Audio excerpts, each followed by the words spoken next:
Hey, what's up, guys? So just wanted to give you a little kind of update on what's going on with my parents right now and this whole COVID situation, and kind of just like a little life update for you guys. So right now, if you guys know my dad, his channel is Footnotes.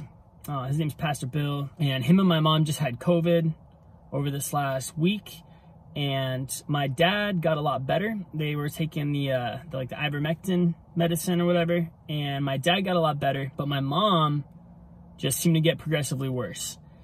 And what's going on right now is she got to the point where she was having a hard time staying awake, and she was just really tired, and she just really couldn't get up and walk or do anything. And when you have COVID like that, you're supposed to get up and walk so you don't get blood clots and your lungs don't fill up and stuff like that. She was just really sick, right? And she just kept getting worse. So my dad took her to the ER yesterday because he was worried about her. And so they admitted her into the hospital. They did an x-ray and they found that she has inflammation in her lungs. And then late last night, he texted me and found out that she actually has COVID pneumonia. So she's in the hospital now for the next 3 days. They're giving her a steroid to try and, help her out and stuff like that. We just need prayers because she's really upset. Obviously she's by herself. I think it's absolutely ridiculous that the hospital won't allow my dad in. He just had COVID and he's over it. So obviously he has natural immunity.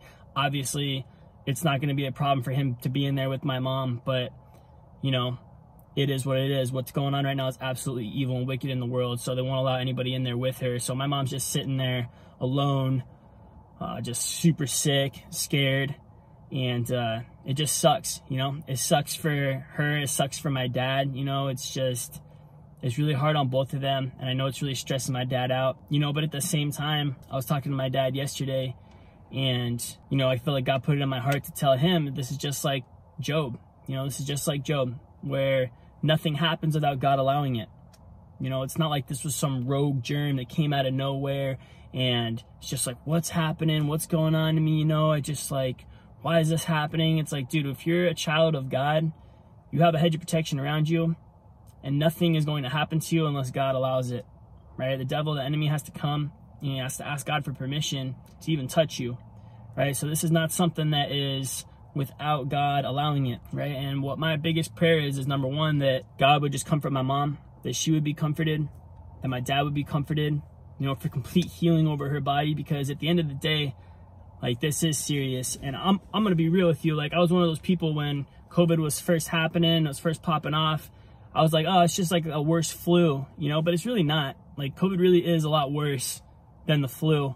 And I think this whole thing with my parents really opened my eyes to that, right? And how serious it really is and how sick people really are getting and how people are dying. Because my dad even said, he said, you know what? I know what it feels like to lay there and think you're about to die. Like, that's how sick he was. And my dad's never said that to me before in my life. And he's never been that sick, So for him to sit there and say, like, I know what it feels like to die. Like, I just sat there and laid there sleeping, feeling like I was going to die. Like, that's radical, And so I pray, number one, for just healing on her, for protection on her, for comfort for both my mom and my dad, and that God would just really use my mom as a witness.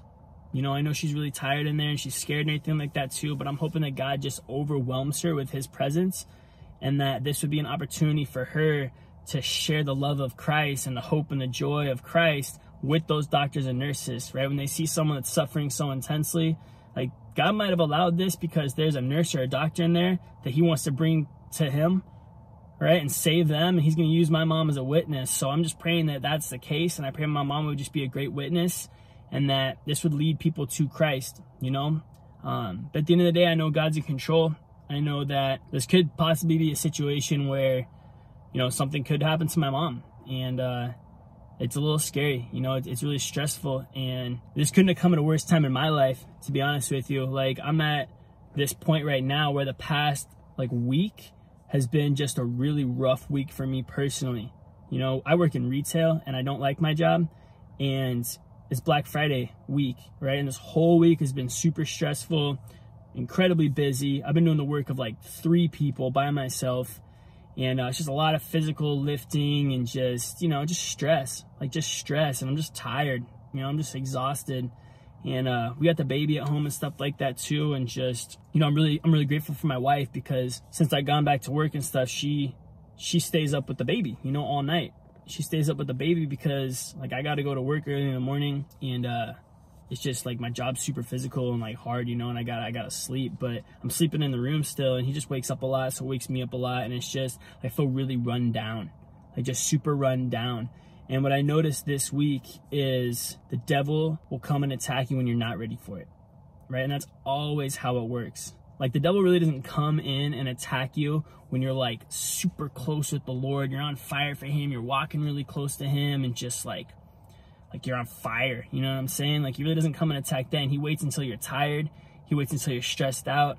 He waits until like physically, emotionally, mentally, you're just like burnt, you know, you're just done. And that's when he comes in and he hits you, because then it's going to have maximum impact in your life, right? Then he can really kind of steer you away, like, from the word. He can steer you away from the things of God.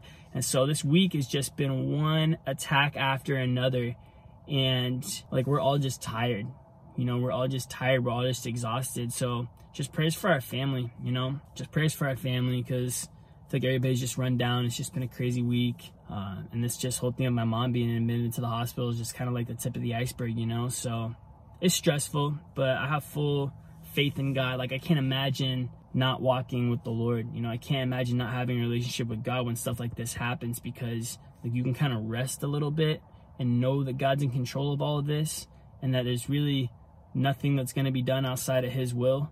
Like, it's not like this was all some tragic random accident, you know? Like, this is something that God has allowed. Like, and so if he allows it, even if it's worst case scenario, like, he allowed that, you know what I'm saying? He allows it. So just prayers for us, you know? There's just a lot going on with us just right now. Anyway, I love you guys. Please pray for us. You know, if you guys have prayer requests, leave them in the comment section below. We'll pray for each other. We'll see you guys next time.